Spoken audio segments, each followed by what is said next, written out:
থেকে ও হচ্ছে আসলে লোক প্রতারক, কিন্তু ওর ভাবকালি এখানে বিক্রি হবে না। আমরা ওর ওইখানে ভাবকালি বিক্রি হতে দেব না। মহাপ্রভু নিন্দা করলেন। তো সেই মহারাষ্ট্রী বিপ্র যখন এসে মহাপ্রভুকে বললেন, প্রভু জানেন সে যা বলে বলে, কিন্তু আপনাকে বারবার চৈতন্য চৈতন্য বলছে, কৃষ্ণ নামটা তার মুখে উচ্চারণই হলো না। তখন প্রভু বললেন, মায়াবাদী কৃষ্ণে অপরাধী, ব্রহ্ম আত্মা চৈতন্য কহে নিরবধি। অতএব তার মুখে না আইসে কৃষ্ণ নাম কৃষ্ণ স্বরূপ দুই তো সমান। মায়াবাদী কৃষ্ণে অপরাধী। যদি কোনোদিন ভক্তি করতে হয় তো এই মায়াবাদ আদি থেকে দূরে থাকতে হবে, নাহলে অপরাধে এমন ভাবেই নিমগ্ন হওয়া যাবে, কৃষ্ণ ভজনই আর হবে না। তো যাই হোক, এখন সেই মহারাষ্ট্রী বিপ্র বলছেন, প্রভু আমার একটা অনুরোধ আছে, আপনি কৃপা করে ওনাদের সভায় একদিন চলুন, আমি একটু সবাইকে আমার ওখানে নিমন্ত্রণ করব ওনাদের, আপনি একটু কৃপা করে আসবেন, দিয়ে ওদের যে কিছু সন্দেহ আছে তা আপনি আপনার সিদ্ধান্ত দিয়ে বুঝিয়ে দিবেন, নাহলে আপনার নিন্দা, আপনার ভক্তি ধর্মের নিন্দা আমরা সহ্য করতে পারছি না। ভালো কথা। তা একদিন হলো কি, ওই ব্রাহ্মণ নেমন্তন্ন করেছেন সবাইকে, সন্ন্যাসীরা কিন্তু আগের থেকেই এসে বসে গেছে বড় বড় সব সিংহাসনে। প্রকাশানন্দ সরস্বতী বড় একদম সিংহাসনে বসেছেন। মহাপ্রভুর জন্য একটা সিংহাসন রাখা আছে, কিন্তু অনেকক্ষণ পরে গৌরসুন্দর এলেন। তো তিনি এসে করলেন কি, সন্ন্যাসীদের সভায় প্রণাম প্রণাম করে আর যেখানে চরণ ধোয়া হয় ওখানে গিয়ে বসে গেলেন, সিংহাসনে টনে বসলেন না। আর তিনি তো স্বয়ং ভগবান, ওই যেখানে পা ধোয়া হয় ওইখানে বসে তিনি একটু তার ঐশ্বর্য প্রকাশ করলেন। তো স্বাভাবিকভাবেই ভগবানের তো একটা দিব্য জ্যোতি রয়েছে, একটা প্রভাব রয়েছে। উনার ওই দিব্য প্রভাবে সন্ন্যাসীরা চমৎকৃত হলো। প্রকাশানন্দ তখন বসতেই পারলেন না, দৌড়ে এসে বলছেন, আরে শ্রীপাদ আপনি এখানে কেন বসলেন, চলুন চলুন, আপনার দিব্য তেজ দেখে মনে হচ্ছে আপনি সাক্ষাৎ নারায়ণ, চলুন। উনি ওনাকে উঠিয়ে আনলেন, নিজের কাছে বসালেন। আচ্ছা একটা কথা আপনাকে বলবো। বলুন। আপনি তো সন্ন্যাসী, আপনি তো আবার আমাদেরই সম্প্রদায়ের সন্ন্যাসী, মানে শ্রীমৎ জগৎগুরু আদি শঙ্করাচার্যের দশনামী সন্ন্যাসী পরম্পরা রয়েছে। 10 রকমের সন্ন্যাস পরম্পরা উনি তৈরি করেছেন। গিরি, পুরী, ভারতী, বন, অরণ্য, হংস, সরস্বতী করে 10 প্রকারের ওনার সন্ন্যাসী পরম্পরা রয়েছে। ওর মধ্যে প্রকাশানন্দ উনি সরস্বতী পরম্পরা, আর মহাপ্রভু ওনার সন্ন্যাস গুরু হলেন কেশব ভারতী মহাশয়, ভারতী পরম্পরা। তো আপনি তো সে যাই হন না কেন আমাদেরই সম্প্রদায়ের, তা আমাদের সম্প্রদায়ের হয়ে আপনি আমাদের সঙ্গে কথা বলেন না, মিশেন না, আসেন না, আমাদের সঙ্গে বেদান্ত চর্চা করেন না কেন, আপনার অসুবিধে কি? আর আপনি যে করছেন সন্ন্যাস হয়ে নাচা গাওয়া, এসব তো সন্ন্যাসীর উচিত নয়।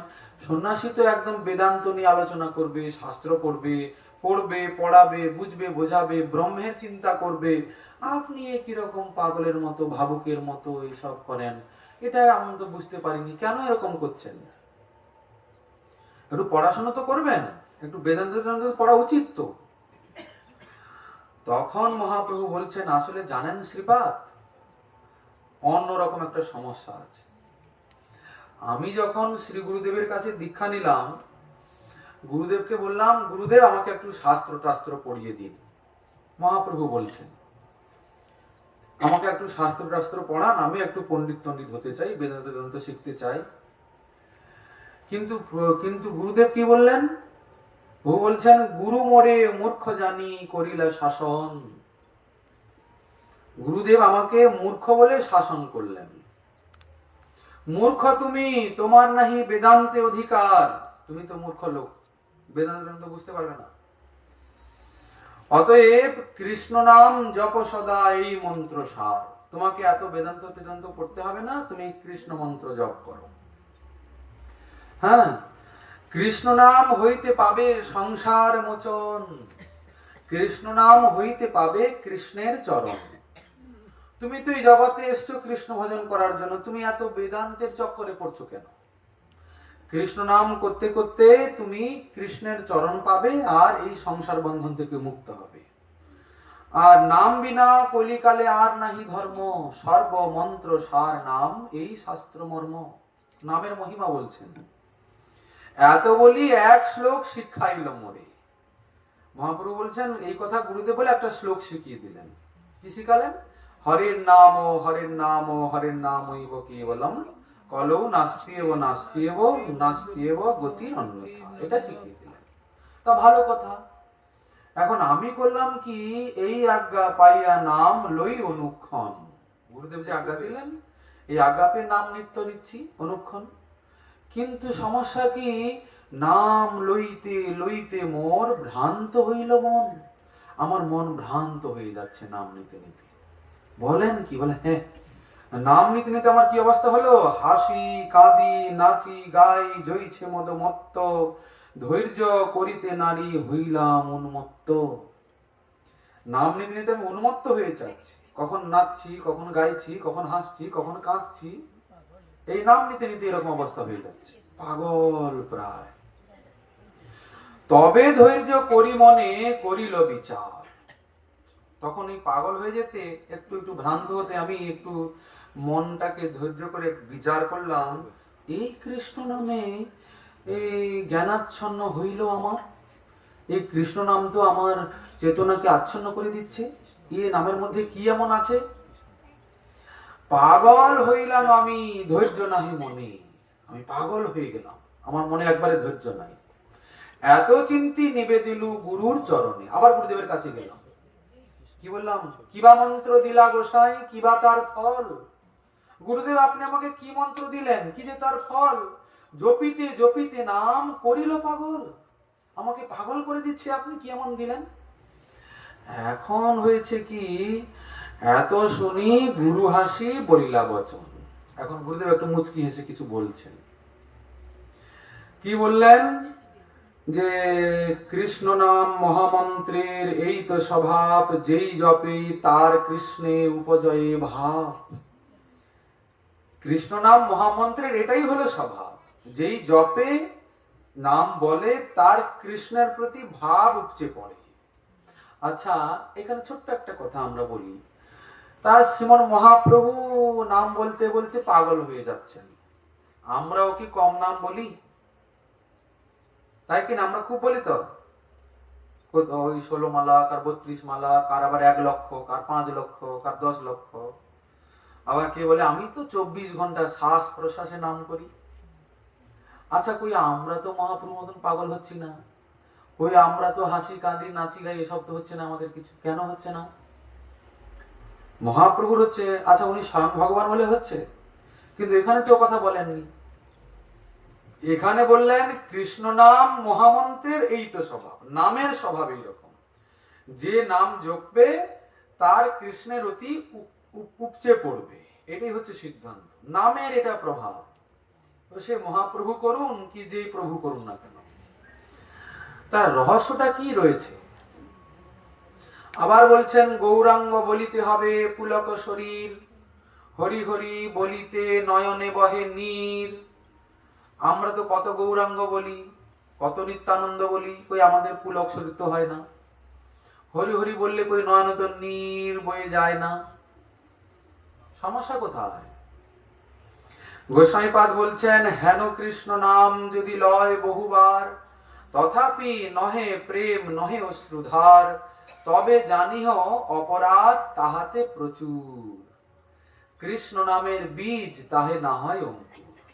কি কারণ? অপরাধ হলো কারণ। কি অপরাধ? 10 বিধ নাম অপরাধ। 10 প্রকারের নাম প্রভুর চরণে অপরাধ আছে। নাম জপ করলে তো কল্যাণ হবে, এতে কোনো সন্দেহ নেই, কিন্তু অপরাধ থাকলে নাম প্রভু অপেক্ষা রাখেন কৃপা করতে। অনেকে মনে করেন কি, এই দেখো, এক কৃষ্ণ নামে জীবের যত পাপ হরে, সাধ্য নাই জীবের তত পাপ করে। শাস্ত্র বলেছেন একবার কৃষ্ণ নাম করলে এত পাপ হরণ হয় না। পাপ করবো, রাত্রে ঘুমানোর আগে হরে কৃষ্ণ বলে শুয়ে পড়বো, ব্যাস পাপ সব ক্ষয় হয়ে যাবে। বলছেন হ্যাঁ, পাপ তো ক্ষয় হবে, কিন্তু শাস্ত্র মহাজন নিরূপণ করে দিয়েছেন যে নাম করলেও কিছু কিছু জিনিস আছে যেগুলো ঘটলে নাম প্রভু সহজে কৃপা করতে চান না, সেটা আগে বুঝে নিতে হবে। সেটা বুঝে সুঝে সাবধান হয়ে তারপরে হরিনাম করতে হবে। আমরা এতদিন ধরে এত নাম জপ করছি, তবু কিছুই প্রতিক্রিয়া আমরা দেখতে পাচ্ছি না। তার কারণ হলো এটাই, অপরাধ। আমাদের শ্রীমৎ রূপ গোস্বামী চরণ বলছেন কি, স্যাৎ কৃষ্ণ নাম চরিতাদি, এই যে কৃষ্ণ নাম জিহ্বায় উচ্চারণ হচ্ছেন, কিন্তু জিহ্বা সেই নামের সাধুতাকে আস্বাদন করতে পারছে না। বলে কেন? যেমন ধরুন উদাহরণ দিচ্ছেন, পিত্ত রোগ যার হয়েছে, পিত্ত রোগ, সে যদি মিশ্রি খায় তাহলে ওর জিহ্বায় মিশ্রিটা তেতো লাগে। পিত্তদুষ্ট জিহ্বায় মিশ্রি তেতো লাগে, কিন্তু মিশ্রি স্বাভাবিক কি তেতো? কিন্তু মিষ্টি, মিষ্টতা তার স্বভাব। কিন্তু যদি পিত্ত রোগ হয় তাহলে মিষ্টিটাও তেতো লাগে। বলে ঠিক তেমনি হরিনাম সর্বদাই মধুরম মধুরম এতৎ মঙ্গল মঙ্গলানম সকল নিগম বললি সৎফলম চিৎ স্বরূপম। হরিনাম কেমন? মধুর থেকেও মধুর। যাদের কিঞ্চিত কিঞ্চিত অপরাধ থেকে বা অনর্থ থেকে নিবৃত্ত হয়েছেন, তারা যদি হরিনাম করেন তারা বুঝতে পারবেন যে হরিনাম কেমন মধুর। তো মধুরম মধুরম এতৎ মঙ্গল মঙ্গলানাম, মঙ্গলের থেকেও মঙ্গল। কিন্তু কই আমাদের জিহ্বায় তো মধুরতা উপলব্ধি অনুভূতি হচ্ছে না। বলছেন এই যে অপরাধ দুষ্ট জিহ্বায় নামের মধুরিমা আস্বাদন হচ্ছে না। আচ্ছা, তাহলে অপরাধ তো আছেই। অপরাধ যে আছে তার লক্ষণ কি? না, আমরা যেই জগতে এসেছি অপরাধ আছে বলেই এসেছি, পাপ আছে বলেই এসেছি। যদি অপরাধ না থাকতো তো কবেই আমরা তাকে পেয়ে বসে থাকতাম। সবারই আছে কিছু না কিছু অপরাধ। তবে অপরাধটা কি কেউ জেনে করে, কারণ না জেনে হয়ে গেছে? কি কি অপরাধগুলো আমরা আগে একটু আলোচনা করে নেব, যাতে সবাই সাবধান হতে পারি। কেননা সাধু সাবধান হতে বলেছেন না শাস্ত্রে, সাধুকেই সাবধান হতে হবে। কেননা এই পথটা অত্যন্ত দুর্গম। যদ্যপি শাস্ত্র মহাজন বলছেন হরি ভজন করতে হবে, হরি ভজন ছাড়া জগতে কোনো উপায় নাই, করতে তো হবে। কিন্তু এই হরি ভজনের পথে যদি ঠিক ঠিক না চলা যায়, তবে ওইটাই মহা ভয়ঙ্কর একটা পরিণাম নিয়ে আসে। ওই আগুন নিয়ে খেলা কেমন বলুন তো? সার্কাসে দেখায় না কত রকমের কেরামতি করছে? যদি ওই রকমের আগুন নিয়ে খেলা ভালো করে না শিখে আর হঠাৎ করে আগুন নিয়ে নাচতে শুরু করে, ওই আগুনে নিজেই পড়ে মরবে। এরকম হবে কি হবে না? তাকে দীর্ঘদিন আগুন নিয়ে খেলা করা শিখতে হবে। তারপরে দেখবেন ওই সার্কাসে দেখায় আগুনের বলয় তার ভিতর দিয়ে ঢুকে যাচ্ছে, বেরিয়ে আসছে, কিন্তু ওর কিছুই হচ্ছে না। ও আগে অনেকবার পুড়েছে, আগুনের ছাকা খেয়েছে, অভ্যাস করেছে বহুবার, তারপরে হচ্ছে। আমাদের এখানেও ঠিক তেমনই ব্যাপার। যদি মর্যাদা হানি হয় তাহলে হিতের অনেক বিপরীত হয়ে যায়। তবে বলবেন তাহলে তা তো হয়, কিন্তু আমি যে এত সাধন ভজন করলাম, এর কি তাহলে কোনোই গুরুত্ব থাকলো না? সব কি নষ্ট হয়ে যাবে? বলে না, ভজন কখনো নষ্ট হয় না। আপনি যা সাধন ভজন করছেন, ভণ্ড হয়ে করুন আর যে ষণ্ড হয়ে করুন, অপরাধী হয়ে করুন, যেভাবেই করুন না কেন, কৃষ্ণ ভজন কখনোই নষ্ট হয় না। কিন্তু যদি আপনি জেনে বুঝে কিছু অমর্যাদা করেন, ভজনের ফল প্রাপ্তির সঙ্গে সঙ্গে দণ্ডও পেতে হয়। আর দ্বিতীয় কথা কি, আপনার ভগবত প্রাপ্তিতে বহু দেরি হয়ে যায়, আরো অনেক জন্ম অপেক্ষা করতে হবে তাকে পেতে হলে। কেননা আপনি জেনে বুঝে অপরাধ করছেন না। অপরাধ মানে কি?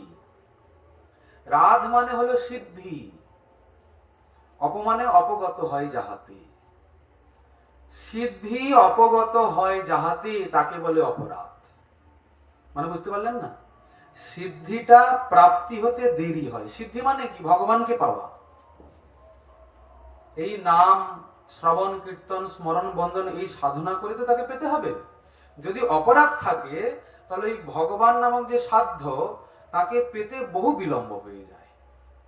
আবার অপরাধ শব্দের একটি অর্থ হলো, রাগ মানে হলো সন্তুষ্টি, অপমানে অপগত হওয়া, সন্তুষ্টি অপগত হয় যাহাতে, মানে আপনি এমন একটা কর্ম করলেন ভজন করতে করতে, ওখানে নাম প্রভুর সন্তুষ্টি হলো না, সুখ হলো না। আচ্ছা, আমি আপনার সেবা করলাম, যদি আপনি সুখী না হন, তাহলে কি আপনি আমার উপরে প্রসন্ন হতে পারবেন? আমার উপরে প্রসন্ন হতে পারবেন কি? আমি খুব সেবা করলাম কিন্তু আপনি সুখী হলেন না, আপনি তাতে প্রসন্ন হলেন না, তো আমার প্রতি কৃপা করবেন কি করে? ঠিক সেই রকম অপরাধ মানে হলো কি, এমন কিছু কর্ম আমরা করে ফেলি যার জন্য নাম প্রভুর কিংবা ভগবানের অসন্তুষ্টি হয়ে যায়, এই জন্য তিনি কৃপা করতে চান না। কিন্তু ভজন কখনো নষ্ট হয় না। ওই একটু একটু একটু একটু করে ওই ভজন সম্পত্তি জন্মে জন্মে জমা হতে হতে হতে হতে সাধন ভজন করতে করতে উনার কৃপায় কোনোদিন ওই অপরাধ করার প্রবৃত্তিটা চলে যায়। কারণ আগে তো অপরাধ করার ইচ্ছাটা যেতে হবে, তারপরে অপরাধ হবে কিনা পরের কথা। কি এই যে আমাদের অপরাধের প্রতি একটা প্রবণতা, অসৎ কর্ম করার প্রতি একটা প্রবণতা আছে কিনা? সৎ করার প্রতি আমাদের কোনো রকমের আসক্তি নেই, ইচ্ছা নেই, আগ্রহ নেই। অসতের দিকে আমাদের বেশি আগ্রহ। অসৎ সঙ্গে থাকবো, অসৎ কথা বলবো, অসৎ কর্ম করব, অসৎ ব্যবহার করব, দেখবেন আমাদের প্রত্যেকেরই এই দিকে একটু প্রবৃত্তিটা বেশি। তো যাই হোক, এইসব অসৎ প্রবৃত্তিগুলো জন্মে জন্মে নাম ধাম আদির সেবন করতে করতে দূরে হয়ে যাবে। তারপরে দেখবেন বাড়িতে ধরুন পিতা কোনো সন্তানের প্রতি অপ্রসন্ন হয়েছেন, অনেকদিন ধরে তিনি রেগে আছেন, কোনো কথা টথা বলেন না ছেলেকে একদম। এখন ছেলে যখন দেখলো যে বাবা আমার উপর খুব রাগ করেছে, ছেলে তার মতো একটু জড়সড় হয়ে থাকে। তো অনেক দিনের পরে বাবা ভাবেন, হোক যা, যা করেছে করেছে, অনেক তো তাকে শাস্তি দিলাম। কি দীর্ঘদিনের পরে বাবা একটু প্রসন্ন হন কি না? সেই রকম অপরাধ হতে হতে হতে হতে ভজন করতে করতে, হ্যাঁ যদি আপনি আবার ভজন করা বন্ধ করে দেন তাহলে ওনার কৃপাটাও বন্ধ হয়ে গেল। কবে হবে কি হবে এত সব জানার দরকার নেই।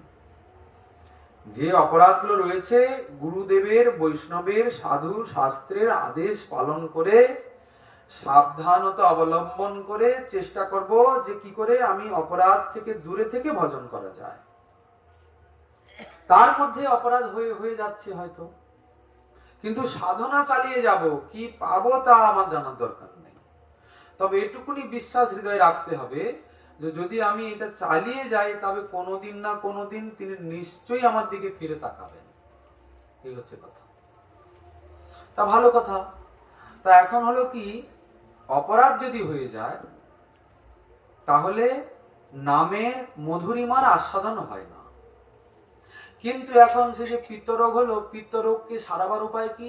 বলে একটাই উপায়, যে মিশ্রি তেঁতুল আছে সেই মিশ্রিটাকেই জিভায় রাখতে হয়, মিশ্রিটাকে সবসময় মুখে রাখতে হয়। মিশ্রি খেতে খেতে ও পিত্তরোগটা দূর হয়ে যায়, আবার মিষ্টির স্বাদুতা অনুভূত হয়। বলে ঠিক তেমন নাম অপরাধ হলেও নিরন্তর নাম করতে করতে করতে করতে অপরাধ যাবে। নাম অপরাধ, নাম অপরাধ যুক্তানাম নামান্যেব হরন্তে অঘম। নাম অপরাধ হলে নামের দ্বারাই সেই নাম অপরাধ খণ্ডিত হবে। তবে অপরাধের তারতম্য অনুসারে অপরাধ খণ্ডনের উপরেও একটা নির্ভরতা আছে। যার যত বেশি অপরাধ তার তত বেশি সময় লাগবে। হ্যাঁ, তারপরে আবার কি সময় লাগবে মানে কি, আবার দেখা যাবে যে নাও হতে পারে অপরাধ খণ্ডন। কেন? আমি জানি যে এখানে অপরাধ, আমি জেনে বুঝে অপরাধও করছি আর নামও করছি, তাহলে আর কিছুই হলো না। আগে যেখান থেকে অপরাধগুলো হচ্ছে সেগুলো আগে বন্ধ করে দিতে হবে, দিয়ে নিরন্তর নাম জপ করতে হবে, তবে গিয়ে যদি কিছু হয়তো হবে। এখন নিরন্তর মানে কি? বলে শ্বাস প্রশ্বাসে নাম জপ করতে হবে। শ্বাস প্রশ্বাসে মানে কিরকম? বলছেন কেবল ঘুমানোর সময় বাদ দিয়ে সব সময় নাম মুখে চলবে। বলে তাহলে আর হলো না, কেবল ঘুমানোর সময় বাদ দিয়ে নাম করবো? বলে এটা প্রচন্ড কঠিন ব্যাপার। আর কোন সহজ উপায় আছে কি? বলে আর একটা সহজ উপায় আছে। যদি কেউ সাধু সঙ্গে নামের পতিত পাবনী শক্তির কথা শ্রবণ কীর্তন করে, নামের করুণার কথা, নাম কেমন কৃপা করেন, নামের মহিমার কথা সাধু সঙ্গে যদি কেউ শ্রবণ কীর্তন করেন, তবে তাহলে অচিরেই নাম অপরাধ মুক্ত হয়ে তিনি নামের কৃপা পেতে পারেন। এই যে ভাগবতে অজামিলের প্রসঙ্গ রয়েছে, তার শেষে গোস্বামীপাদ ব্যাখ্যা করে বললেন যে দেখো নামের কিরকম মহিমা, নামের কৃপাতে কি হয়।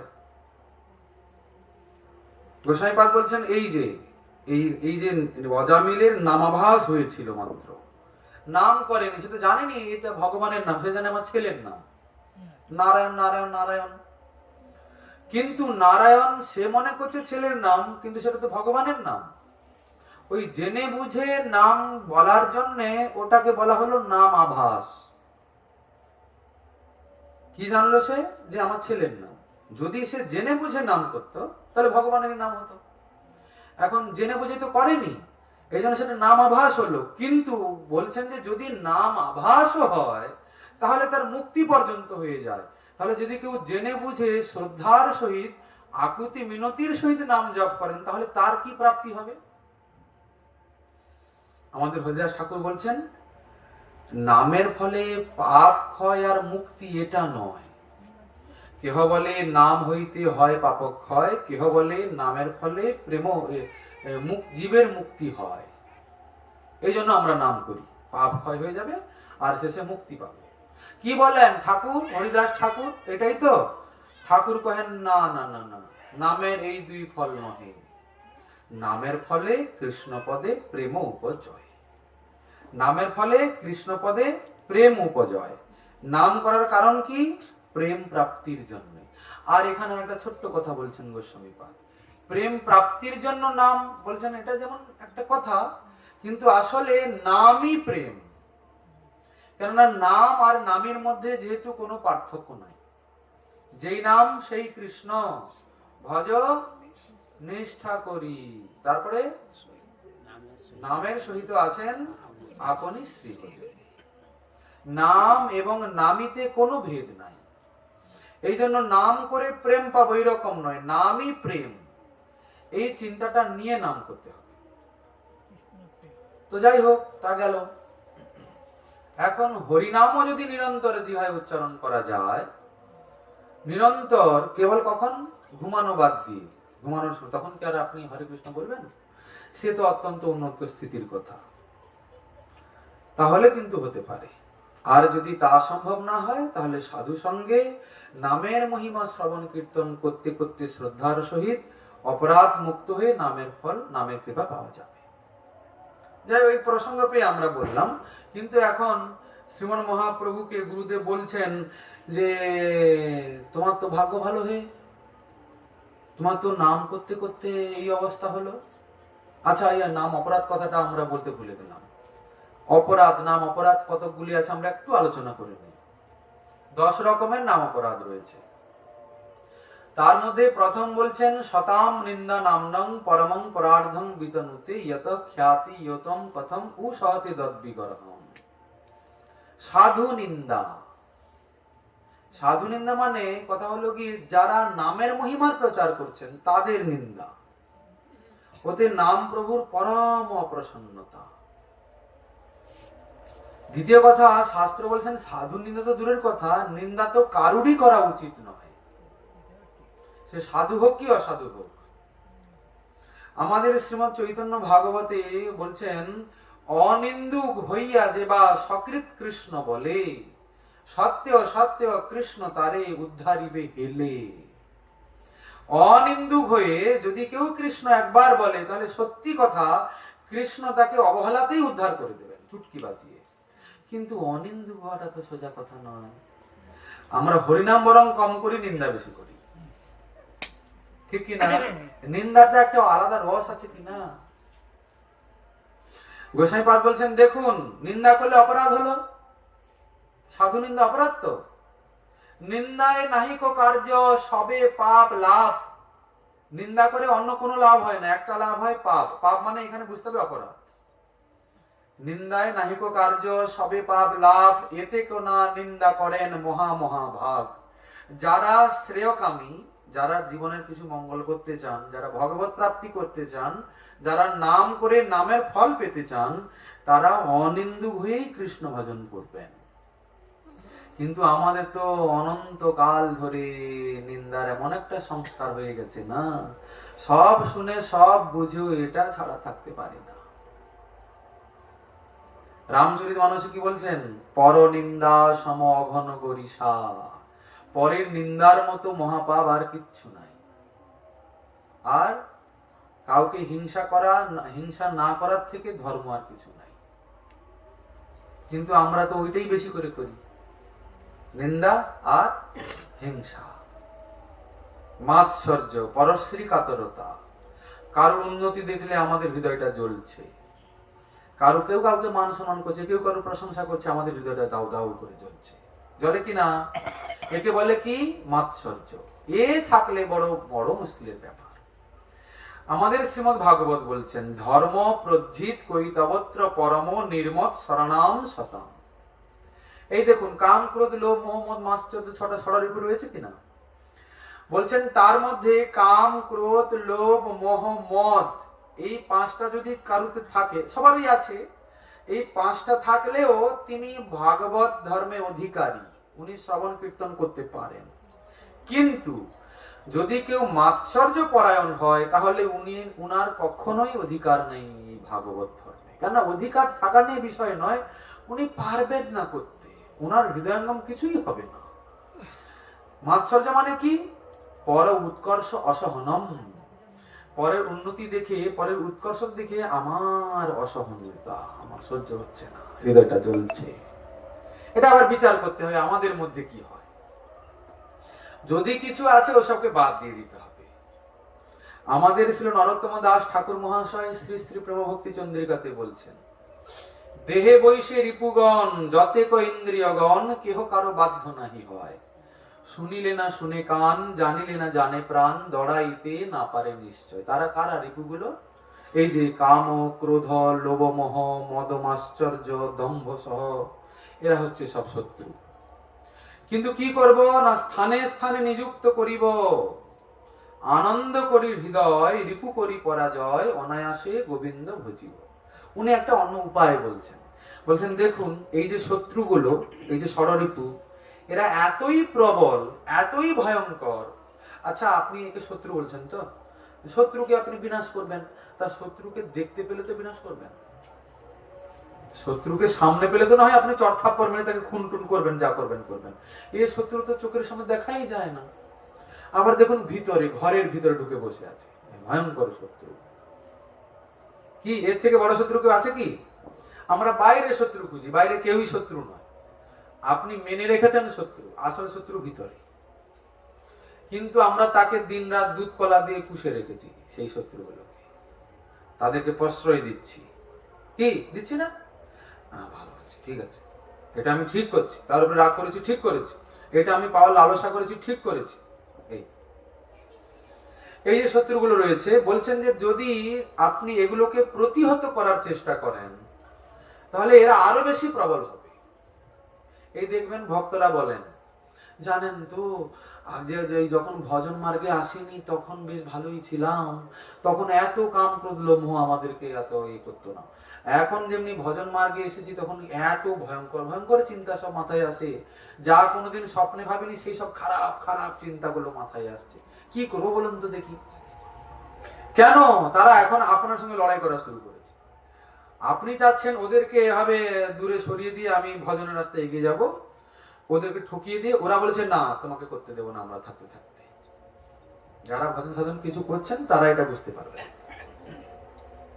তাই এদেরকে তো প্রতিহত করা তাহলে যাবে না, কারণ এটা তো ভগবান সঙ্গে সঙ্গে দিয়েই দিয়েছেন। এই জন্য ঠাকুর মহাশয় বলছেন একে অন্য কাজে লাগাতে হবে, একে ব্যস্ত রাখতে হবে, ওর গতিপথটাকে পাল্টে দিতে হবে। বলে কি করবেন? বলে এগুলোকে না সেবায় লাগাতে হবে।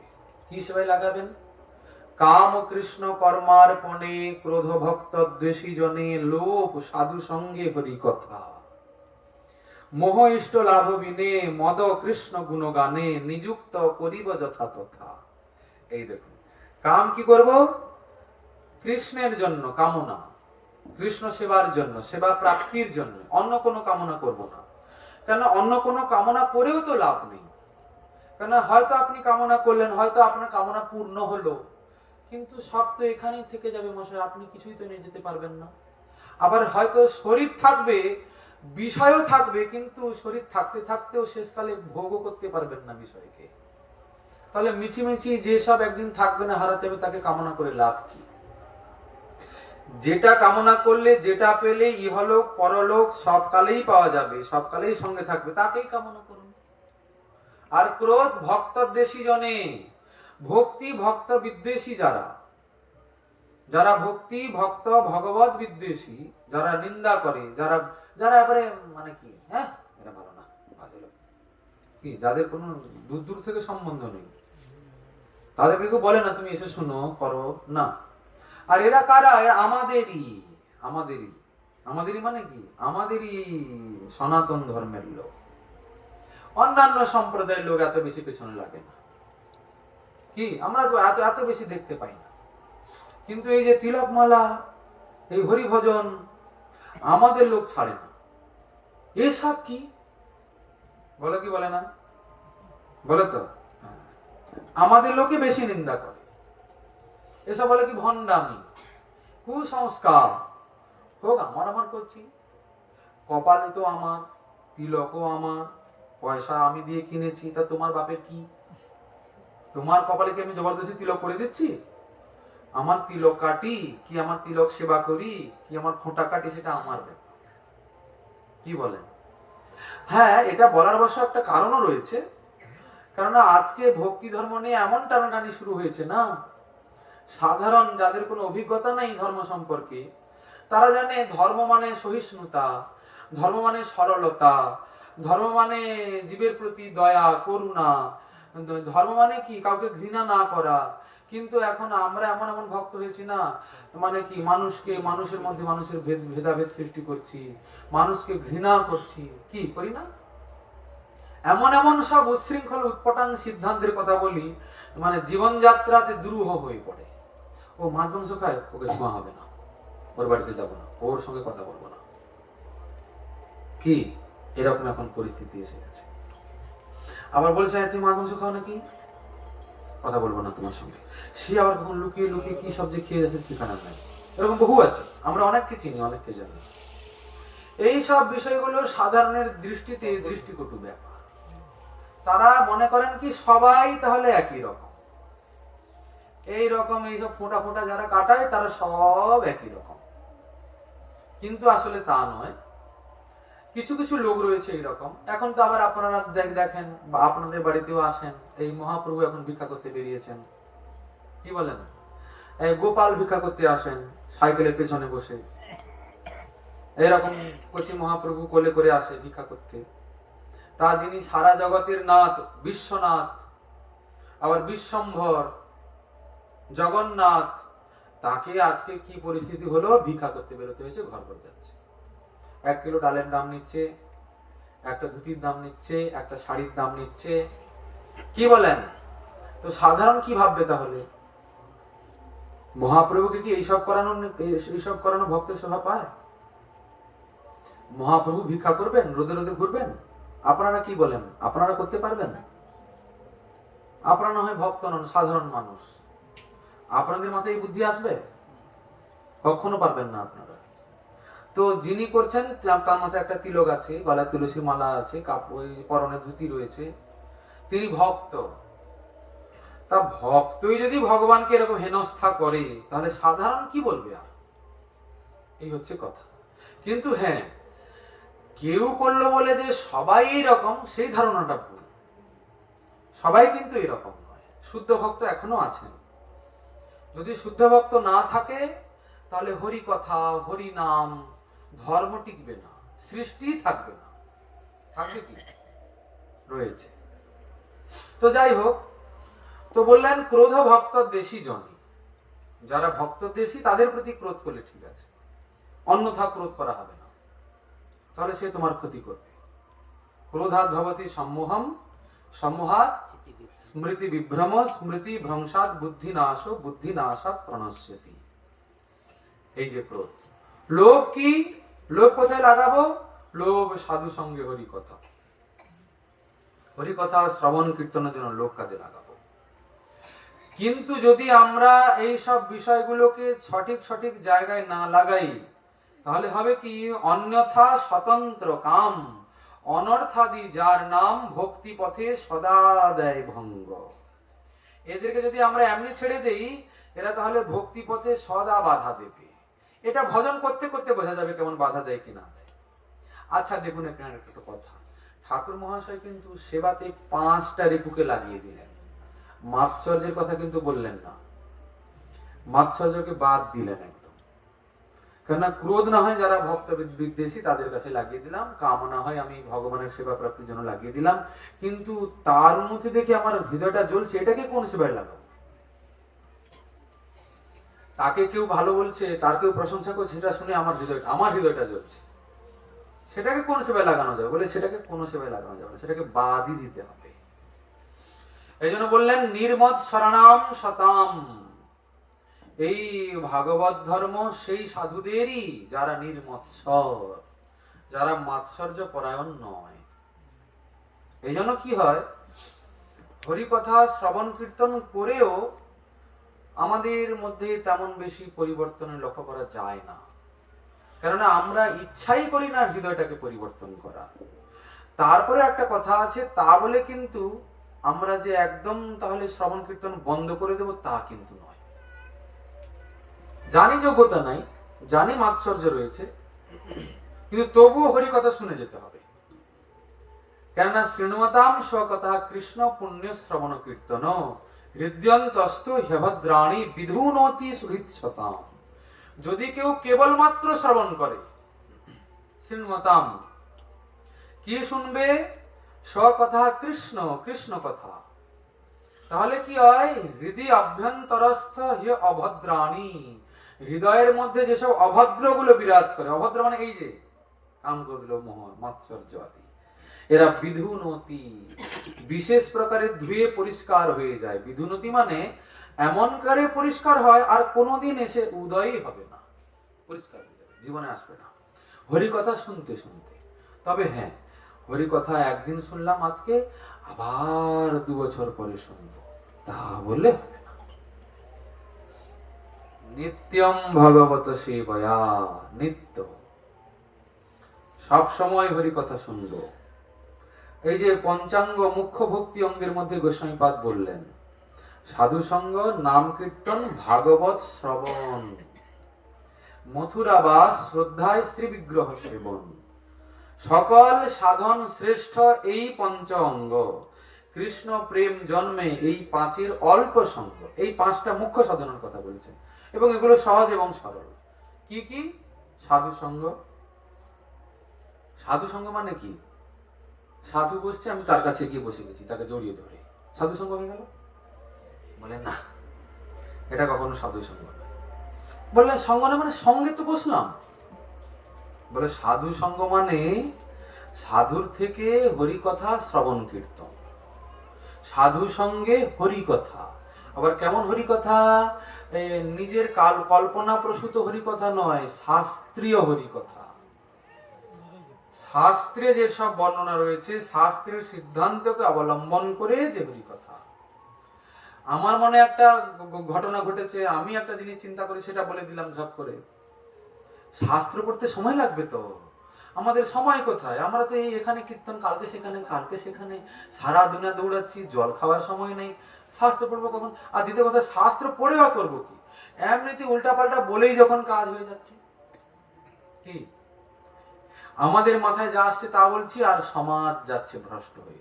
হ্যাঁ, এই কথা কি বলো, কীর্তনে তো বলেছিল তুলসী মালা গলায় নিয়ে নিলে অসুবিধা আছে, মহাপাপ হবে, জলটা তো ধুয়ে ধুয়ে পায়ে পড়বে, পাপ হবে, এই তুলসী মালা গলায় নেওয়া যাবে না। ওখানে কীর্তনে বলেছিল, ব্যাস হয়ে গেল না, কাজ শেষ। লোকে বলে কিনা? তাহলে তার সারা জীবন আর তুলসী মালা গলায় না হলো না, হবে? মানে সারা জীবনে স্নান করবে বেচারা, সারা জীবনে ডল টপ টপ করে পড়বে। কি আবার সেদিন আমরা একটা জায়গায় পাঠিয়েছিলাম, সেখানে বয়স্ক মহিলা কয়েকজন রয়েছেন, তারা তাদের নেওয়ার খুব আগ্রহ দেখছি তুলসী মালা। আপনারা নেন না কেন? বলে আমাদের ছিল তো। বলে আচ্ছা, তা গেল কোথায়? বলে আমরা বৃন্দাবনে গেছিলাম, সেখানে বাবাজি একজন বলল যে হে হে আপনি তুলসী মালা নিয়েছেন, আপনি কি খান? আমরা কি সংসারী মানুষ, এইসব মাঠে কাজ করি, আমাদের একটু আমিষ টামিষ খেতে হয়। হায় হায় হায়, কি করেছেন? তুলসী মালা নেওয়া হবে না, নেওয়া হবে না, মহাপাপ। আমরা খুলে রেখে দিয়েছি বাবা, কি দেখলেন তো ব্যাপারটা? কি বুঝলেন? আচ্ছা, সে বেচারা তো সারাদিন মাছ মাংস সারা জীবন ছাড়তে পারবে না, তুলসী মালাও নেওয়া হবে না, তাহলে তার গতিটা কি হবে? শেষে কল্যাণ কিছু হবে? কিছু হবে কল্যাণ? তাহলে তাহলে আমি তাকে করলাম কি? আচ্ছা, ভক্ত বৈষ্ণবের কাজ কি? মানুষকে ভগবত উন্মুখ করিয়ে তার আত্মকল্যাণ করা, এটাই তো।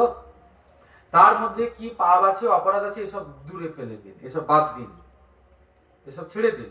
আগে তাকে কৃষ্ণের মতিটা কি করে হয় সেটা বুঝিয়ে দিন। তার কিসে মঙ্গল হবে, তার কি যা যাবে থাকবে, ওটা প্রভু বুঝে নেবেন।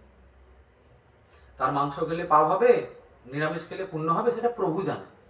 কেন? ও তো, ওর সঙ্গে প্রভুর সরাসরি সম্বন্ধ আছে। নাই? আপনার সঙ্গে সম্বন্ধ নেই?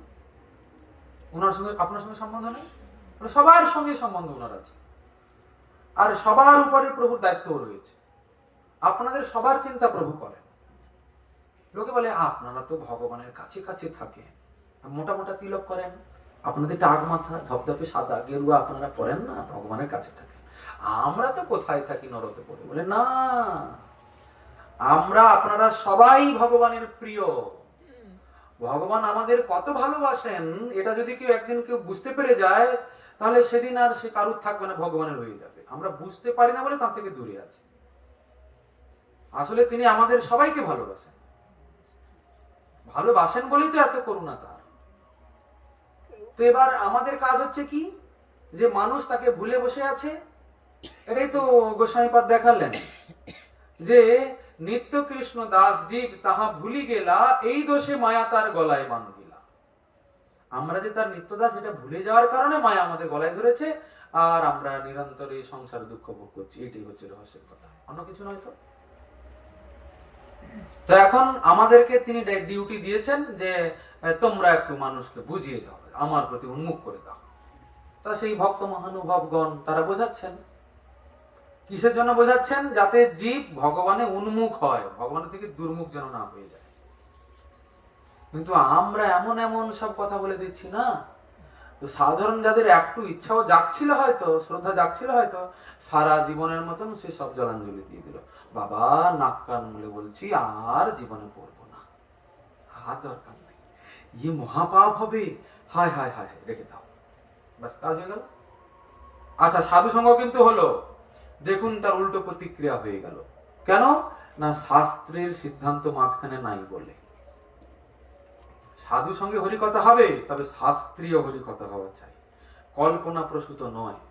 হয়তো শুনতে ভালো লাগছে, কিন্তু সব ভালো লাগাটা শরীরের হিত করবে তা ভাববেন না। কিন্তু ফুচকা খেতে ভালো লাগে, চটপটি খেতে ভালো লাগে, কিন্তু যদি কেউ সারা জীবন চটপটি ফুচকা খায় আর কিছু না খেয়ে, শরীর ভালো থাকবে? অসুস্থ হবে তো।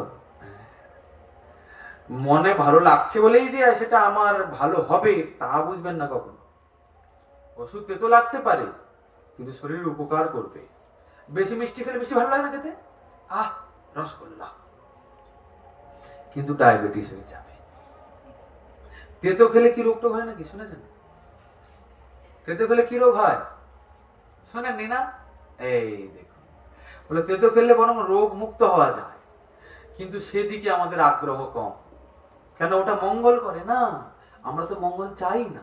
এটা হচ্ছে সমস্যার বিষয়।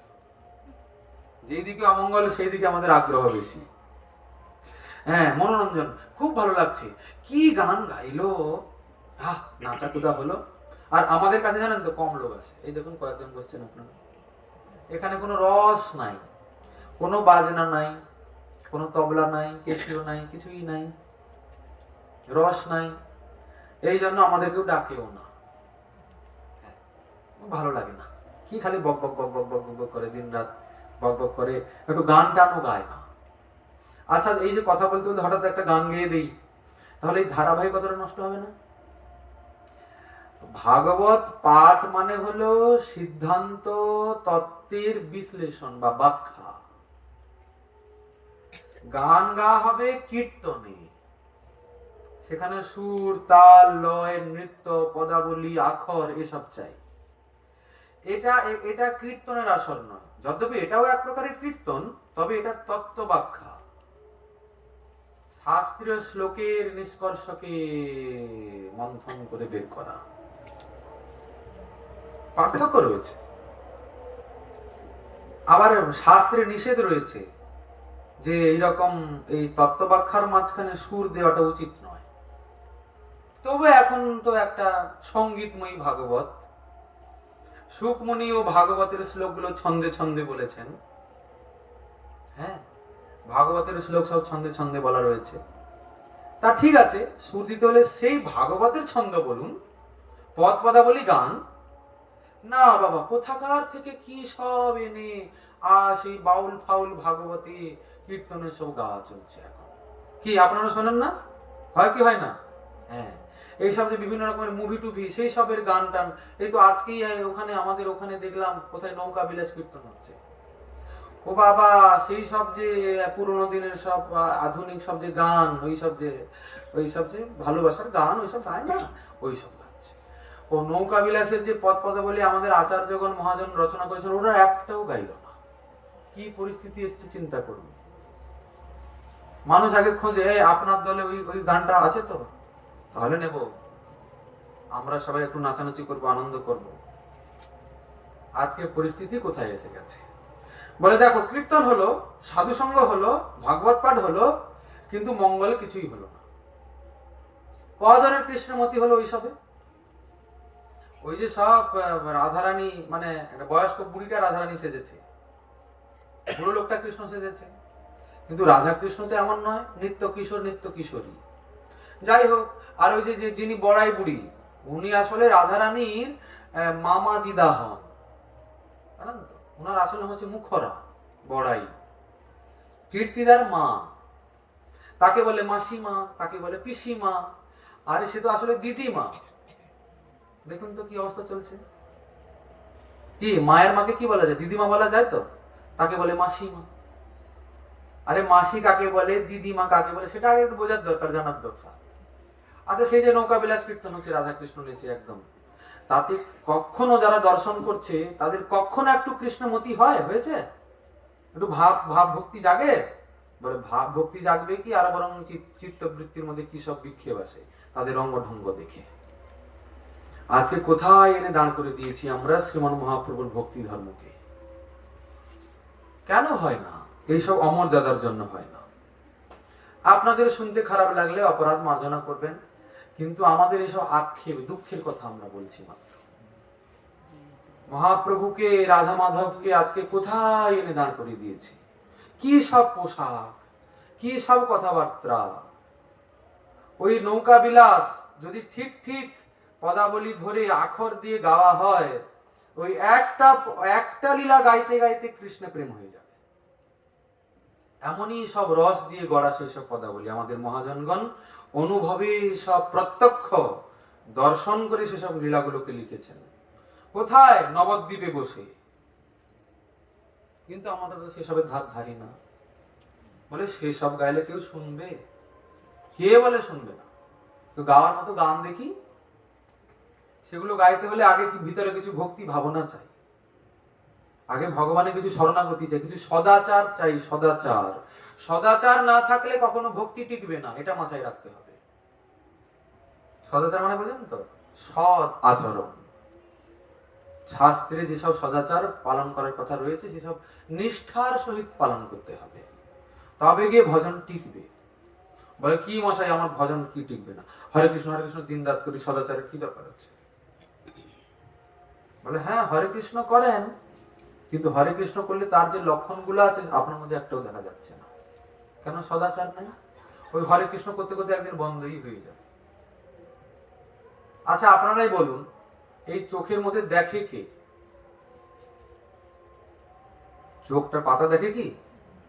সাদা অংশটা দেখে? কে দেখে? চোখের মণি দেখে তো?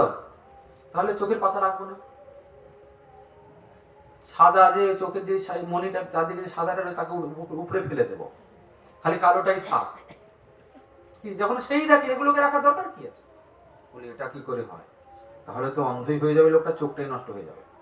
এগুলো কি করে? বলে সে কালোটা মনিটাকে রক্ষা করে। রক্ষা করে না?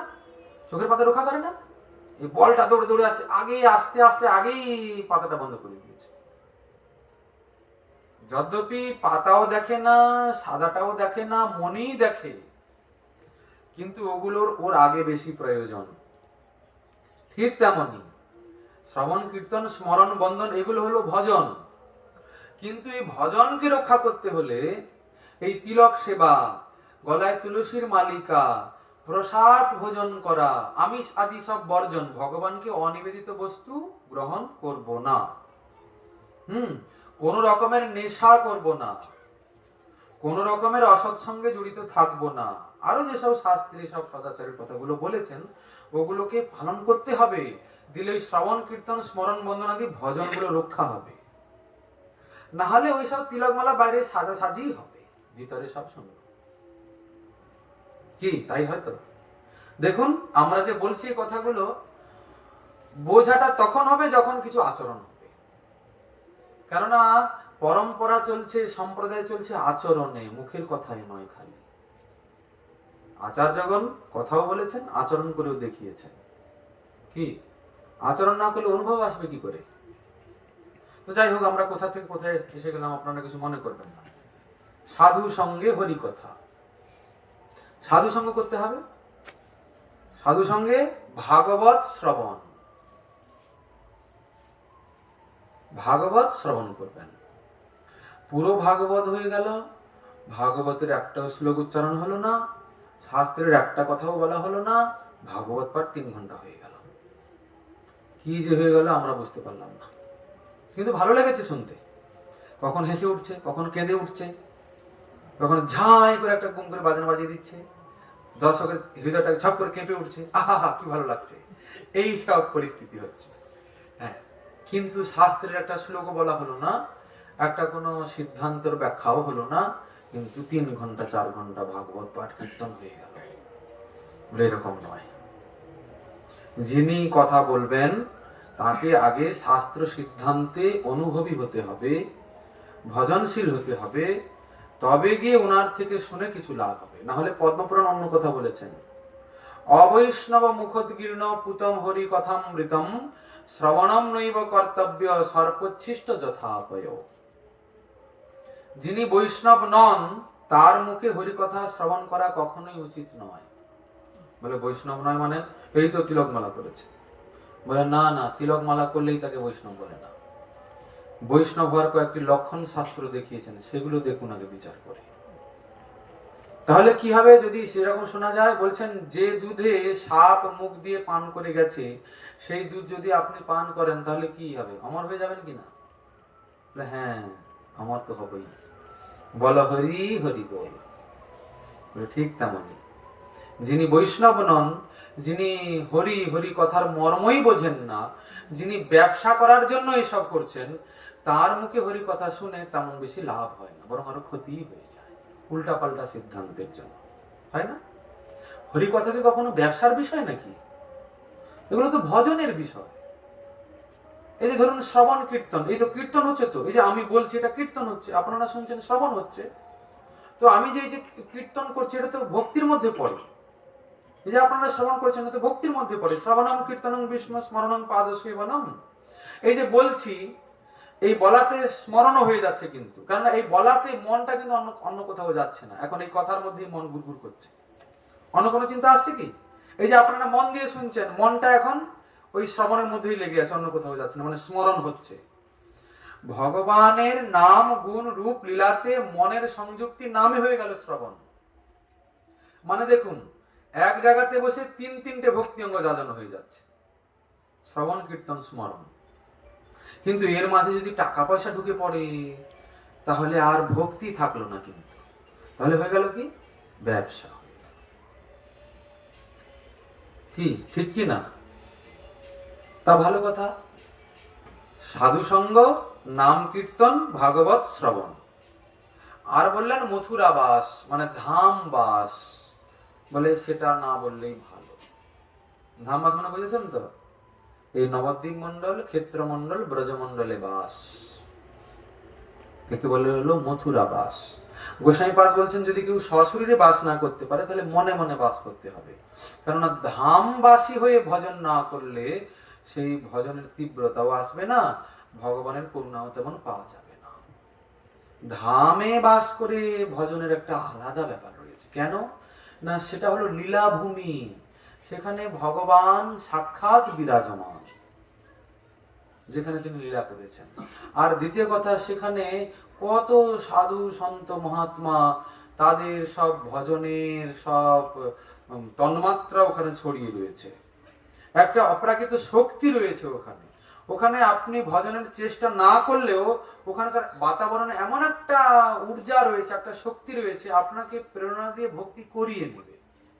আপনারা যারা আগে সাধু সঙ্গ করে ধামের প্রতি শ্রদ্ধা নিয়ে একটু ধামে গিয়ে দেখবেন, মনে হয় কিনা হ্যাঁ গো এখানে আলাদা লাগছে, বাড়িতে ছিলাম একটা আলাদা, এখানে আসতে একটা আলাদা অনুভব হচ্ছে।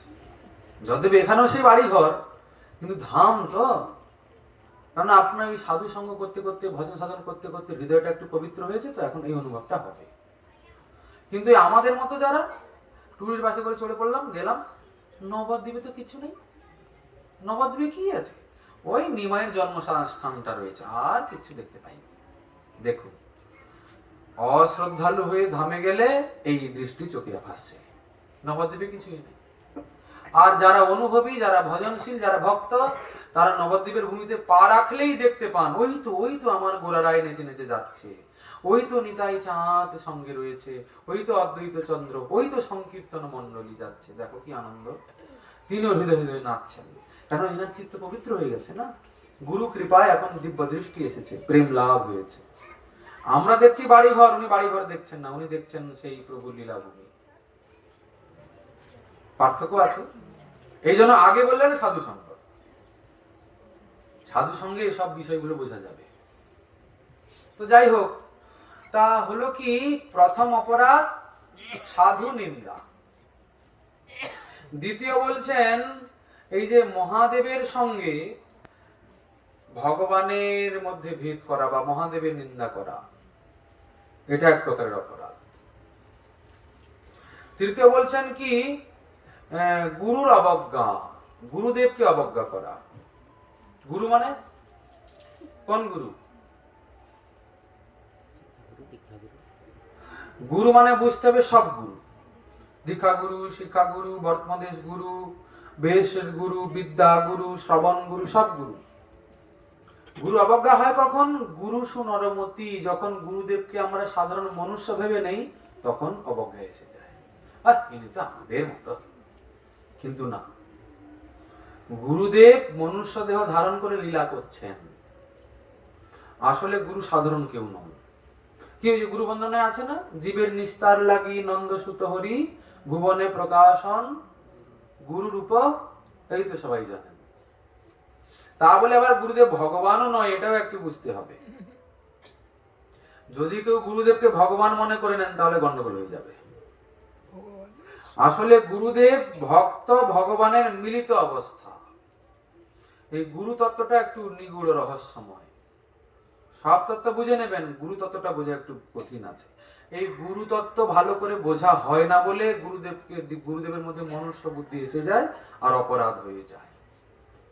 তবে হ্যাঁ, মন্ত্র বইতে লেখা আছে, মুখস্থ করে কানে ফুঁকে দিলাম বলে যে গুরু হয়ে গেলাম তা ভাবলেন চলবে না। গুরুদেবকে আগে স্বরূপ বোধ জাগতে হবে। যদি স্বরূপের জাগরণ না হয় তাহলে তিনি কখনো গুরু হতে পারবেন না। স্বরূপ মানে কি? আসলে আমি কে? আমি শরীরটা কি? বলে আমি শরীর নই, ভিতরে আমি শ্রীকৃষ্ণ নিত্য দাস। এই যে সেই স্বরূপ, তার বোধ বা তার জাগরণ যার হয়েছে, তিনি প্রকৃত গুরু হওয়ার যোগ্য। এটা তো হলো সার্বজনীন কথা, কিন্তু আমাদের এই সম্প্রদায়ে গুরুদেবের যোগ্যতা আরেকটু অন্যরকম। যদ্যপি সনাতন গোস্বামীপাদ গুরুদেবের তত্ত্ব ব্যাখ্যা করতে গিয়ে বললেন নন্দ সুত হরি তিনি গুরু, কিন্তু ভাবের দৃষ্টি দিয়ে দেখতে গেলে, রসের দৃষ্টি দিয়ে দেখতে গেলে আমাদের শ্রীমন মহাপ্রভুর পরম্পরাতে গুরু তত্ত্বটা আর একটু বিলক্ষণ। সেটা কিরকম বলুন তো? আমাদের শ্রী গুরুদেব নবদ্বীপ মন্ডলে গৌরাঙ্গের দাস, ব্রজে তিনি রাধারানীর দাসী, প্রিয় কিঙ্করী। কথাটা বুঝতে পারলেন না? গুরুদেব ভগবান নন, গুরুদেব নদিয়া বিহারীর দাস, আমরা তার দাস। আমরা কার দাস? গুরুদেবের দাস। গুরুদেব কৃপা করে আমাদের কি দিয়েছেন? রাধা পদ সুধা রাশি, সে পদে করিলা দাসী, গোরা পদে বাঁধি দিলা চিত।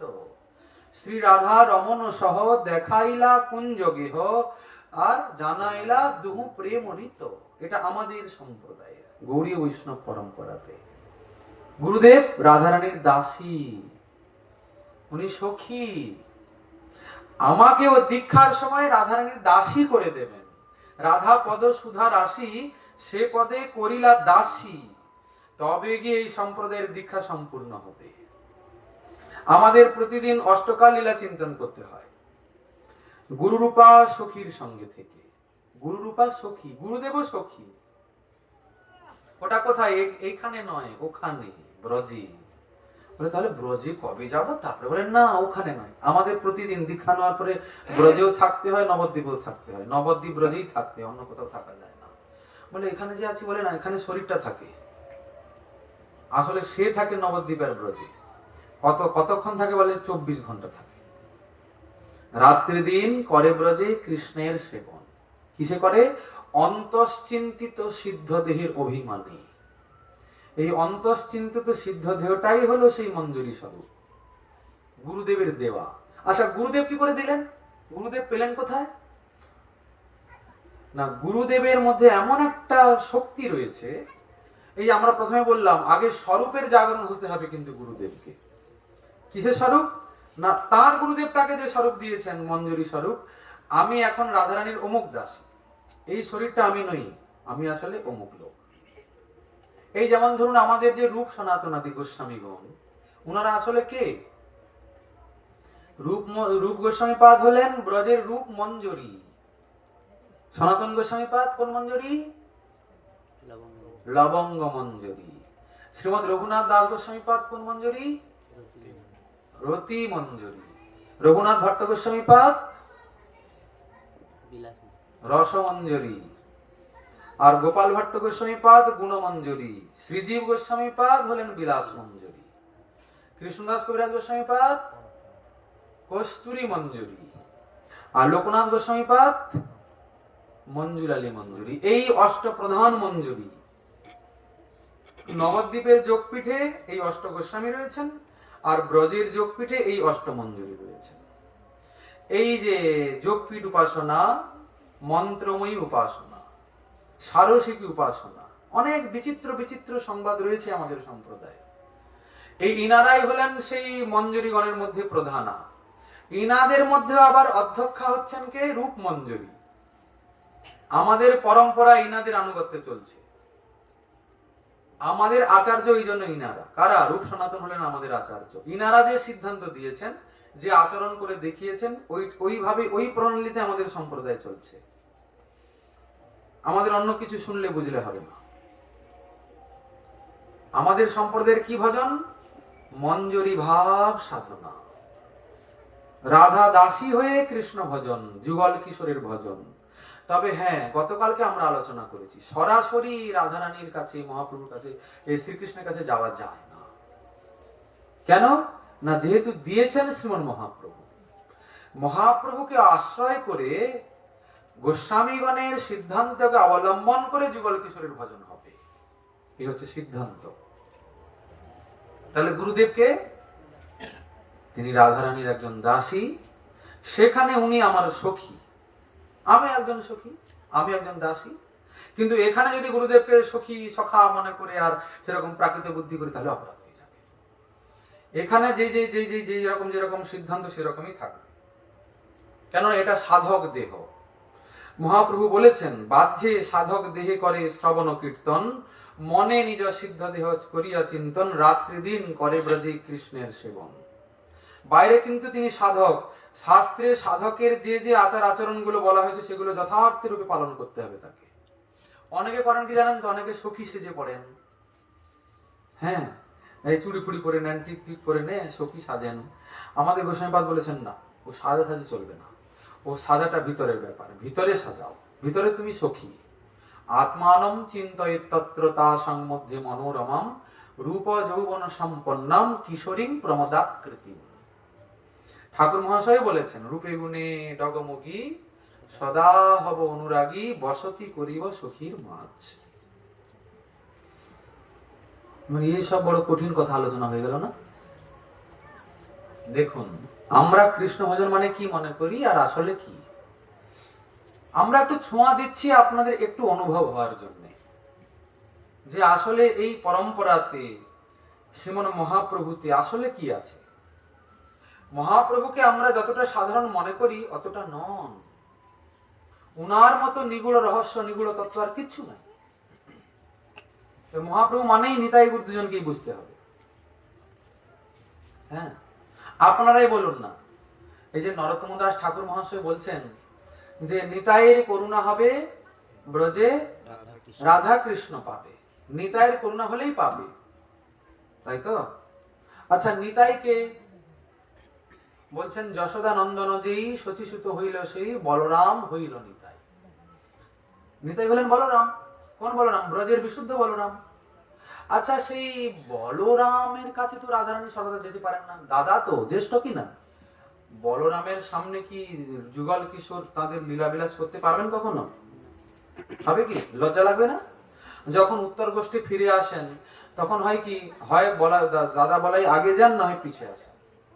কেননা আস্তে আস্তে ওই যে বিশ্বভানুপুরে চন্দ্র শালিকার উপরে রাধারানী নাচ দেখবেন না, শ্যামকে চোখে চোখে ইশারা হবে দুজনের, সংকেত কুঞ্জের ইঙ্গিত হবে, ওটা উনি গুরুজন হয়ে কি করে দেখবেন, ওনার সামনে ওনারা কি করে করবেন।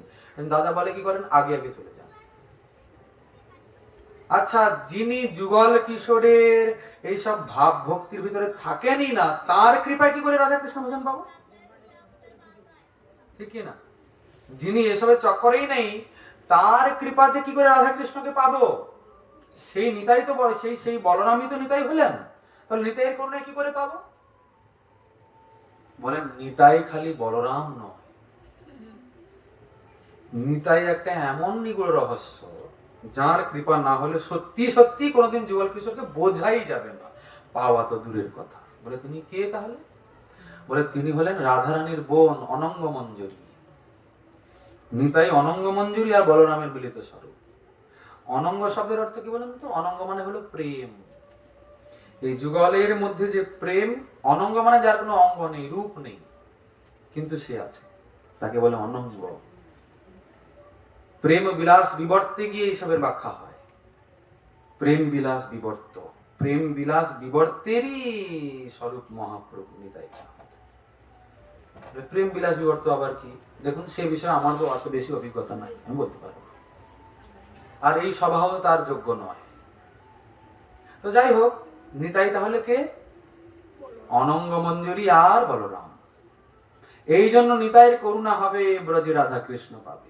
আগে তো প্রেম বুঝবেন, তারপরে তো যুগল কিশোরকে পাবেন, তাই কি না? যদি প্রেম কি জিনিস তা না বোঝেন, তাহলে কি করে যুগলকে বুঝবেন? এরকম উল্টা পাল্টা বুদ্ধি সব মাথায় আসবে। কি বুদ্ধি?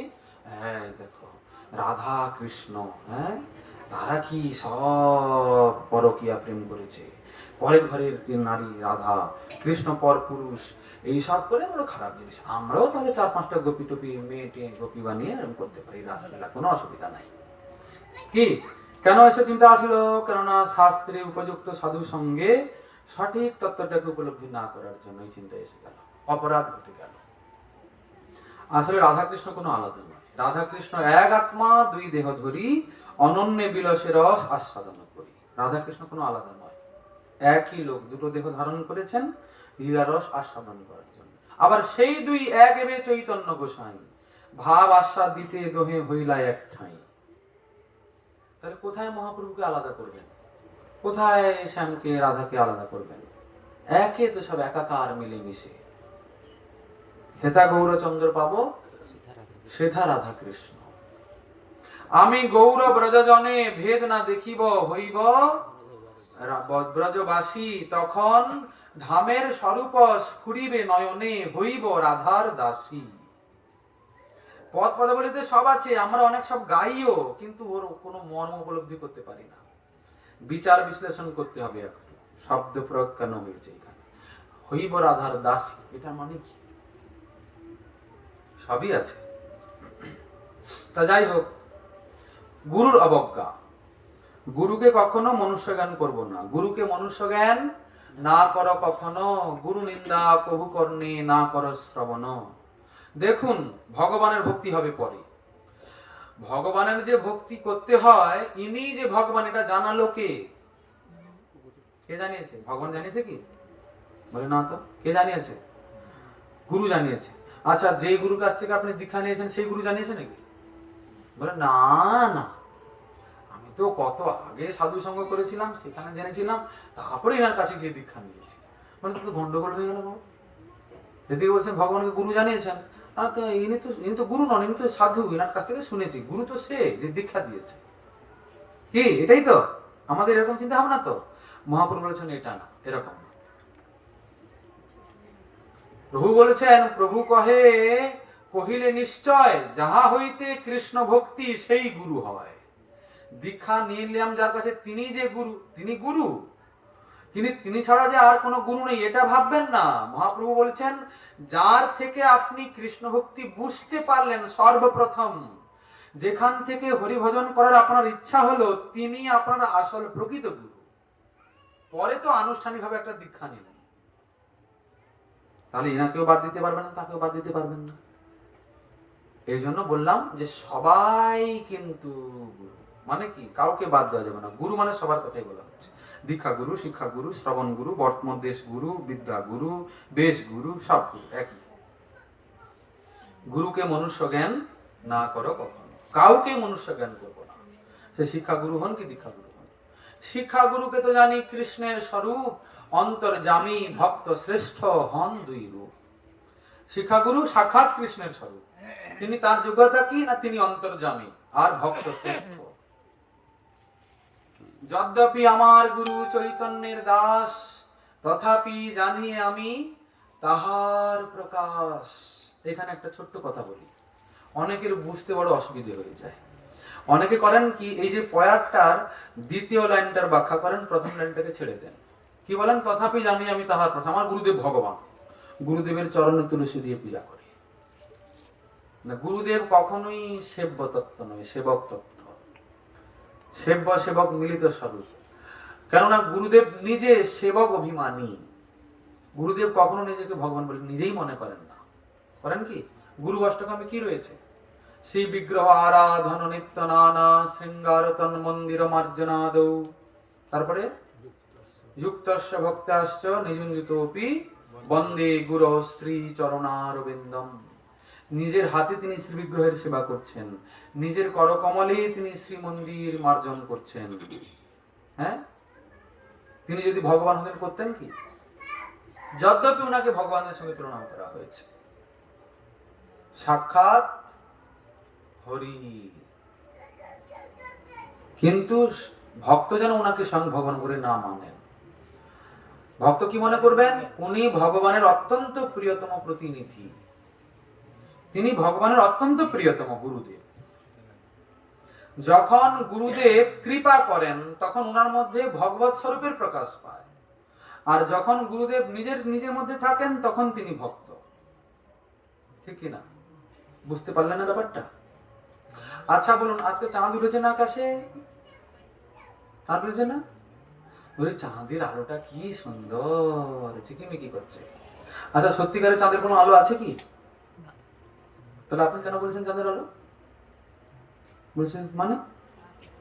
আরে চাঁদের তো কোনো নিজস্ব আলোই নেই, আলোটা তো সূর্যের। ঠিক কিনা? চাঁদ তো, চাঁদের আলোটা কার? সূর্যের তো। তাহলে আপনি চাঁদের, সূর্যের আলো না বলে চাঁদের আলো বলছেন কেন? বলে যদি এই কথা বলি তাহলে আমি একটাও মাটিতে করবো না। সূর্যের আলো সবাই জানে, কিন্তু এখন সূর্যের আলো নয়, চাঁদেরই আলো। আচ্ছা দেখুন, দিনের বেলা সূর্যের আলো পাওয়া যায়, সূর্যের আলোতে কতক্ষণ দাঁড়াতে পারবেন, চাঁদের আলোতে কতক্ষণ দাঁড়াতে পারবেন বলুন? বলে সূর্যের আলোতে থাকতে ইচ্ছা করে না, ঘরে ঢুকে পড়তে ইচ্ছা করে, এত গরম, এত তাপ, বাপারে বাবা ঝলসে যায় শরীর যেন একদম। আর চাঁদের আলো কি সুন্দর, মধুর, স্মিত, স্নিগ্ধ, শীতল, ঠিক না? দেখুন, আলোটা হচ্ছে সূর্যের, চাঁদের নিজস্ব কোনো আলো নেই, কিন্তু চাঁদ সূর্যের আলোকে নিয়ে নিজে তার প্রকাশের বিকিরণ করছে, কিন্তু একটা মাধ্যম চাঁদ হয়ে যাওয়ার জন্য সেই সূর্যের আলোটা আমাদের কাছে কত মধুর মনে হচ্ছে। ঠিক তেমনি ভগবান তো মানে কোটি কোটি হাজার ভোল্ট, সরাসরি জীব হৃদয়ে তার কৃপাকে কি করে স্বীকার করতে পারবে? ও জ্বলে পুড়ে খারাপ হয়ে যাবে। কি যে যে লাইনটাতে 10,000 ভোল্ট থাকার কথা, সেখানে যদি হঠাৎ করে 1,000 ভোল্ট এসে যায়, 1,000 বলছি 1,00,000 ভোল্ট এসে যায়, তাহলে কি পুড়ে যাবে না লাইনটা? কি আমাদের এখানে ক্ষমতা কত সরাসরি ভগবানের কৃপা পাওয়ার? আর সরাসরি ভগবানের কৃপা আমরা গ্রহণও করতে পারবো না, এত বিচিত্র। এই জন্য গুরু হলেন সেই চন্দ্রমা, উনারই কৃপা, উনারই করুণা শক্তির আবেশ অবতার গুরুদেব। উনার কৃপাটা যখন গুরুদেবের মাধ্যমে এসে আমরা পাচ্ছি, তখন আমাদের কাছে ভগবানের কৃপাটা, আসলে কৃপা ভগবানেরই, মানে আসলে সেই রশ্মিটা কিন্তু সূর্যেরই। যখন চন্দ্রমাকে মাধ্যম করলো, তখন সেটা শীতল, স্নিগ্ধ, মধুর হয়ে গেল, আস্বাদনীয় হয়ে গেল। সরাসরি গ্রহণ করাতে একটু অসুবিধা লাগলো। এখানে ঠিক তেমনি যখন ওই কৃপা গুরুদেবের মাধ্যমে আসলো, তখন কৃপাটা মধুর হয়ে গেল, বোঝাটা সুবিধা হয়ে গেল। এই হচ্ছে গুরুতত্ত্ব। এই জন্য গুরুদেবকে সাধারণ মনুষ্য মনে করা নয়। আচ্ছা, এখানে কি বলছেন? যদ্যপি আমার গুরু চৈতন্যের দাস। যদ্যপি মানে যদিও আমার গুরু চৈতন্যের দাস, তার মানে আগে গুরু চৈতন্যের দাস। প্রথমে গুরুদেব মহাপ্রভুর দাস। আচ্ছা, মহাপ্রভুর দাস কিন্তু মহাপ্রভুর কথা মানেন না, তাহলে তো দাসত্ব হলো কি? এখন চলছে এইরকম সব ব্যাপার। মহাজন বলছেন, গৌর গৌর করিলে প্রভু গৌর ভজা নয়, গৌরের সিদ্ধান্ত মানে যেই তারে গৌর ভজা কয়। গৌরের সিদ্ধান্ত মানে কি বলে না? গৌরের সিদ্ধান্ত মানে কি? আমাদের ষড় গোস্বামীপাদ যে সিদ্ধান্ত করেছে, সেটাই তার সিদ্ধান্ত, তার ধারে কাছে যাই না। এখন সব সহজিয়া, 13টি অপসম্প্রদায়। হ্যাঁ, এখন গুরুদেবের 4-5টা করে সেবা দাসী। হ্যাঁ, বলেন না, এগুলো আমাদের পরম্পরার নিয়ম নয়। আমাদের শ্রীমন মহাপ্রভু সন্ন্যাস নেওয়ার পরে কোন স্ত্রীর নামই উচ্চারণ করেনি, প্রকৃতি প্রকৃতি বলতেন। আর তার পরম্পরাতে গুরুদেবের সব কি সেবা দাসী। সেবা দাসী পা টিপছে, তৈলমর্দন করছে গুরুদেবের অঙ্গে, কারণ গুরুদেব কৃষ্ণ না, এরা সব রাধা। এই সব সিস্টেম শুরু হয়েছে, এই সব করে আর এই ভক্তি ধর্মের অধঃপতন শুরু হয়ে গেছে। এই জন্য আজকে শ্রীমন মহাপ্রভুর দেয়া যে অনর্পিত চুরির অবদান, তা বিলুপ্তির পথে। এই যে শুদ্ধ মঞ্জুরি ভাব সাধনা আজকে বিলুপ্তির পথে। মানে লোকে বলে আমি নিত্যানন্দ পরিবার, আমি গৌড়ীয় বৈষ্ণব, কিন্তু 99% গৌড়ীয় বৈষ্ণবের থেকে বাইরে আছে সঠিক তত্ত্বটার থেকে। কারণ শ্রীমন মহাপ্রভুকে যথার্থ উপলব্ধি করছে না। না, রূপ সনাতনের গ্রন্থকে, রূপ সনাতনের সিদ্ধান্তকে কেউই শুনছে না, মানছে না, জানেই না। ভক্তিরসামৃত সিন্ধু সেটা আবার কি জিনিস? উজ্জ্বল নীলমণি সেটা কি? প্রেমভক্তি চন্দ্রিকা জানেন? বলে প্রেমভক্তি চন্দ্রিকা না, আমরা জানি না। তাহলে কি জানেন? বলে আমি ওখানে বড় গুরুদেবের কাছ থেকে দীক্ষা নিয়েছি, কিন্তু প্রেমভক্তি চন্দ্রিকা জানে না। গৌড়ীয় গোস্বামী গ্রন্থ সম্পর্কে ধারণা নাই, গীতা ভাগবতী জানে, আর এর বেশি কিছু জানে না। হ্যাঁ, গীতা ভাগবত জানতে হবে, কিন্তু আমাদের গোস্বামীগণ যে সব গ্রন্থ করে গেলেন, তার কি গতি হবে? সেগুলো কার জন্য করেছেন? প্রতিবেশীর জন্য না আমাদের জন্য? আমরা যদি সেগুলোকে না পড়ি, না শুনি, না আলোচনা করি, আর খালি খালি কৃষ্ণ ভজন করি, তাহলে সেই কৃষ্ণ ভজন কি সত্যিকারের যথার্থ কৃষ্ণ ভজন হচ্ছে? কখনো হচ্ছে না। আর দ্বিতীয় কথা, আগ্রহ থাকবে না। কিন্তু যদি উপযুক্ত সাধু সঙ্গে সেই সব গোস্বামী গ্রন্থের আলোচনাগুলি করা যায়, এতই তার মধ্যে রস আছে, এতই আনন্দ আছে, শোনার পরে বোঝা যাবে। তবে একটু শুনতে হবে। গোস্বামীপাদ বললেন, যদি নাহি বুঝে কেহ শুনিতে শুনিতে সেহ কি অদ্ভুত চৈতন্য চরিত, কৃষ্ণ উপজীবে প্রীতি, জানিবে রসের রীতি, শুনিলেই হইবে বড় হিত। শুনলেই মঙ্গল, শ্রবণ মঙ্গলম, শুনলেই মঙ্গল হবে। কিন্তু না যদি শুনি, আবার কি আমাদের গল্প শোনার অভ্যাস না? এদিক ওদিক করে কোন রকম ঠেকিয়ে দিলেই হলো কথা। ব্যাস, এইসব কঠিন কঠিন কথা শুনতে ভালো লাগে না, রস নাই। আচ্ছা, আপনারা কি বিষয়গুলো বুঝতে পারছেন? কিছু মাথায় ঢুকছে? এই কথাগুলো কাজে লাগবে বলে মনে হয়? একটু তাহলে শুনুন, বুঝুন, বলবেন, কি বলবেন? একটু একটু বুঝতে পারছেন? বাস, ঠিক আছে। ওই একটু একটু বুঝতে বুঝতে বুঝতে শুনতে শুনতে বোঝা হবে। হ্যাঁ, একটু একটু ভজন গান করবো। ভজন তো জানি না, আপনারা গান। হরে কৃষ্ণ কৃষ্ণ কৃষ্ণ হরে হরে, হরে রাম রাম রাম হরে হরে।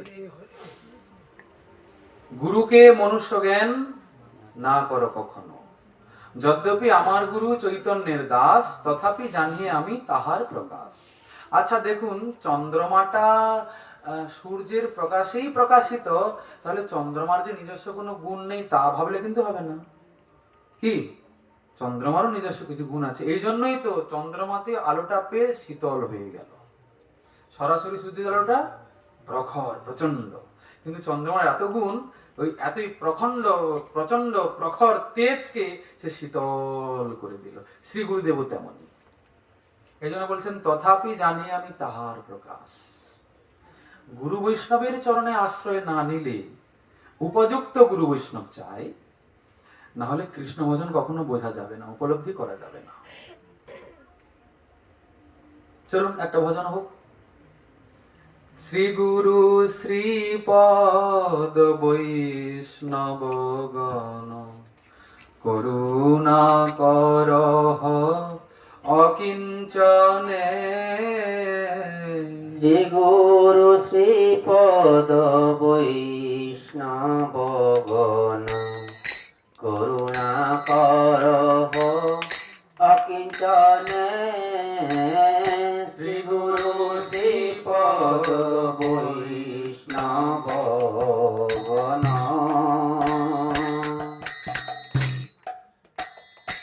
আমার ঘুচাও ভ্রান্তি ত্রিতাপ শান্তি।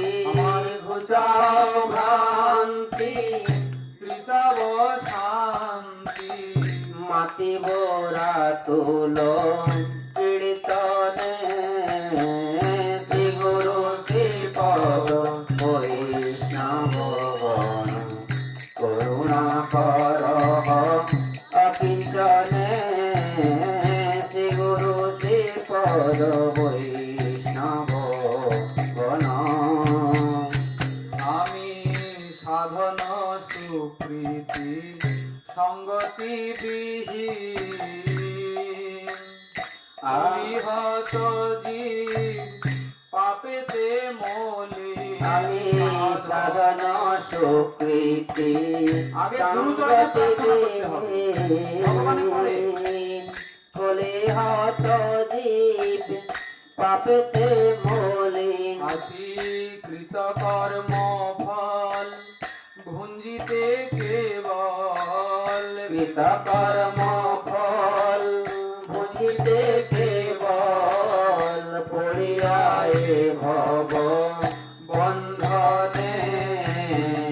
শ্রী গুরু শ্রীপদ বৈষ্ণব গণ, করুণা করহ অকিঞ্চনে। শ্রী গুরু শ্রীপদ বৈষ্ণব গণ, আমার যতদিন যায় অনর্থ বাড়ায়। আমার যতদিন যায় অনর্থ বাড়ায়।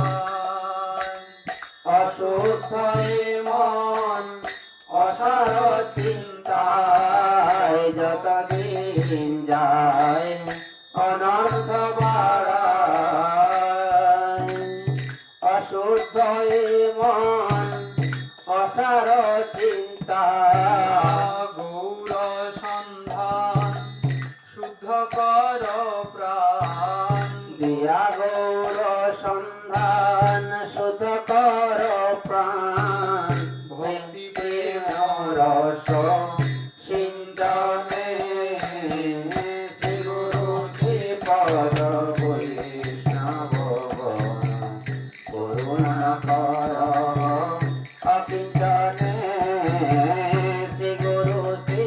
পদ হই নবগণ।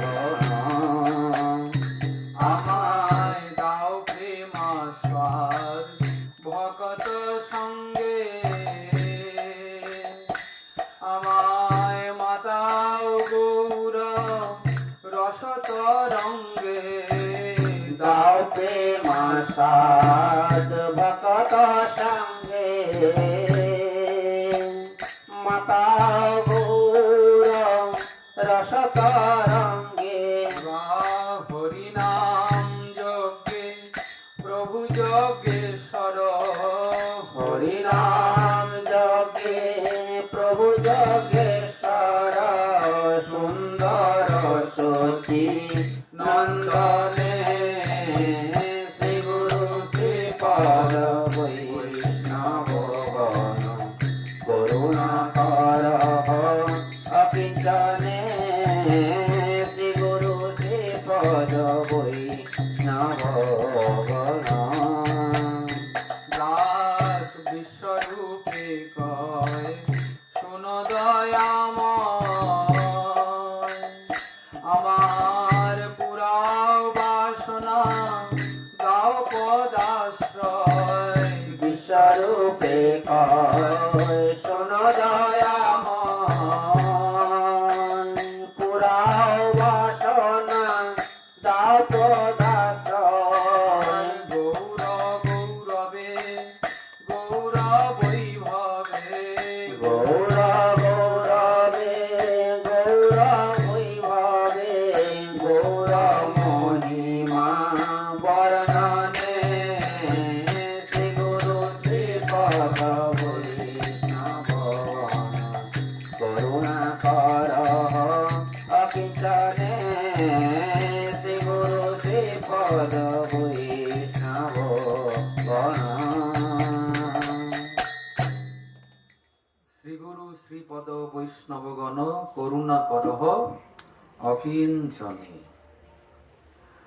শ্রীমন মহাপ্রভু বললেন, দীক্ষা কালে শিষ্য করে আত্মসমর্পণ, সেই কালে কৃষ্ণ তারে করে আত্মসম। দীক্ষা কেমন নিতে হয় সেটা বলছেন। দীক্ষা মানে কি? গুরুচরণে আত্মসমর্পণ। তখন কি হয়? আপনি গুরুচরণে আত্মসমর্পণ করলেন, সেই সঙ্গে সঙ্গে কৃষ্ণ আপনাকে নিজের করে নিলেন।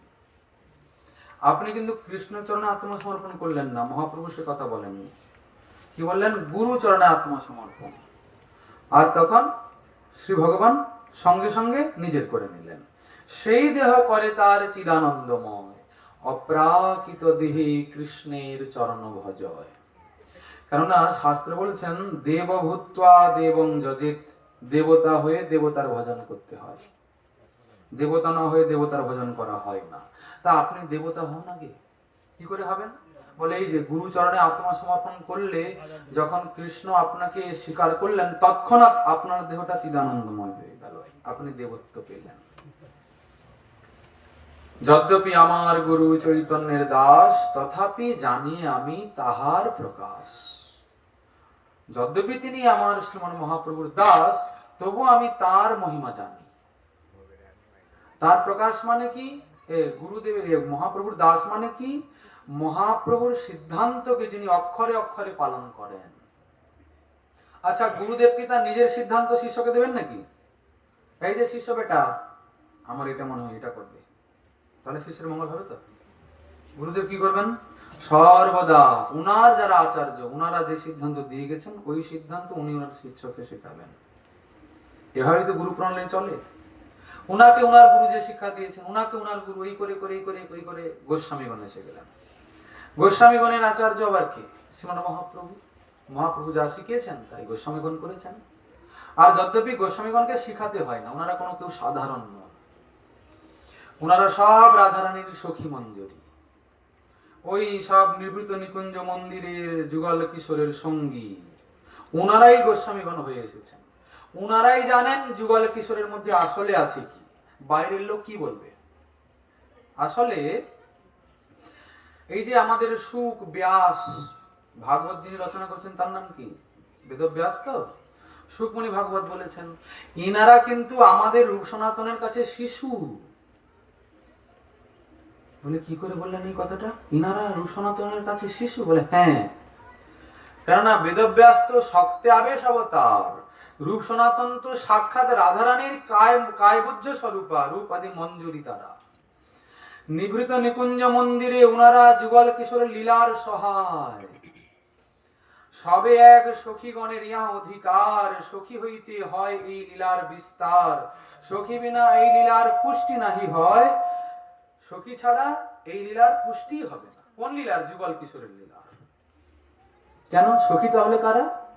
বলছেন রাধার স্বরূপ কৃষ্ণ প্রেম কল্পলতা, সখীগণ হন তার পল্লব পুষ্প পাতা। রাধারানী হলেন কে? কৃষ্ণ প্রেম কল্পলতা, আর সখী মঞ্জুরিগণ সেই লতার শাখা প্রশাখা, পাতা পুষ্প, এই হলো ব্যাপার। তারাই এখানে নবদ্বীপ লীলাতে গোস্বামীগণ, আচার্যগণ হয়েছেন। এই হলো সিদ্ধান্ত। তাহলে উনাদের আনুগত্যে যারা চলবে তারাই প্রকৃত গুরু। উনাদের সিদ্ধান্তকে যিনি শ্রদ্ধা সম্মান করে অবলম্বন করে নিজের জীবনযাত্রা নির্বাহ করবেন, শিষ্যকেও সেই শিক্ষা দেবেন। কিন্তু এখন হয়েছে কি, খুব হৃদয় গৌর হরিবল হচ্ছে, কিন্তু কোনো গোস্বামীগণের সিদ্ধান্ত মানা হচ্ছে না, তাই কি না? অতএব যদি শ্রীমন মহাপ্রভুর প্রকৃত করুণাকে উপলব্ধি করতে হয়, আগে বিষয়টাকে ভালো করে উপযুক্ত সাধু সঙ্গে বুঝে নিতে হবে, পরে দীক্ষার ব্যাপার হবে। তো যাই হোক, গুরুসু নরমতি, গুরুদেবকে কখনো মনুষ্য জ্ঞান করব না, তখনই গুরুদেবের কোনো অবজ্ঞা আসবে না। এটা এক প্রকারের নাম অপরাধ, গুরুতে মনুষ্য বুদ্ধি।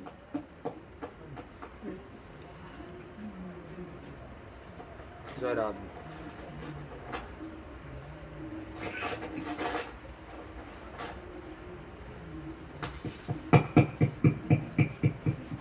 হরে কৃষ্ণ কৃষ্ণ কৃষ্ণ হরে হরে, হরে রাম রাম রাম হরে হরে। এরপরে বলছেন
মাস্টারি করতে কেন গেল?